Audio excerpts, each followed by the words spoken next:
Hello, അങ്ങനെ കാത്തിരിപ്പിനൊടുവിൽ Bromance എന്ന ചിത്രത്തിൻ്റെ second day Kerala box office collection റിപ്പോർട്ടൊക്കെ പുറത്തുവന്നിരിക്കുകയാണ്. ആ ഒരു അപ്ഡേഷനാണ് ഇന്നൊരു വീഡിയോ ഭാഗത്ത്. വീഡിയോയിലേക്ക് മുൻപ് വീഡിയോ ലൈക്ക് ചെയ്യുക, ചാനൽ സബ്സ്ക്രൈബ് ചെയ്യുക. ഫെബ്രുവരി മാസം OTT റിലീസ് ചെയ്യുന്ന ധാരാളം ചിത്രങ്ങളുടെ വീഡിയോ നമ്മുടെ ചാനൽ ഭാഗം പരിശോധിച്ചാൽ നിങ്ങൾക്ക് കാണാൻ വേണ്ടി സാധിക്കുന്നതായിരിക്കും.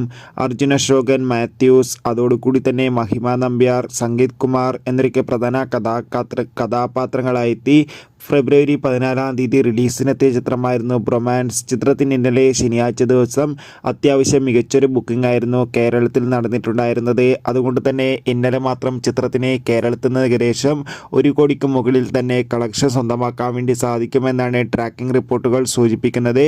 എന്തായാലും ബ്രൊമാൻസ് എന്ന ചിത്രത്തിൻ്റെ കൂടുതൽ ബോക്സ് ഓഫീസ് കളക്ഷൻ റിപ്പോർട്ടിനായി കാത്തിരിക്കാം. ബ്രൊമാൻസ് എന്ന ചിത്രം കണ്ടവരുടെ അഭിപ്രായം തീർച്ചയായും കമൻറ്റ് ബോക്സിൽ രേഖപ്പെടുത്താൻ വേണ്ടി ശ്രമിക്കൂ. Bye bye.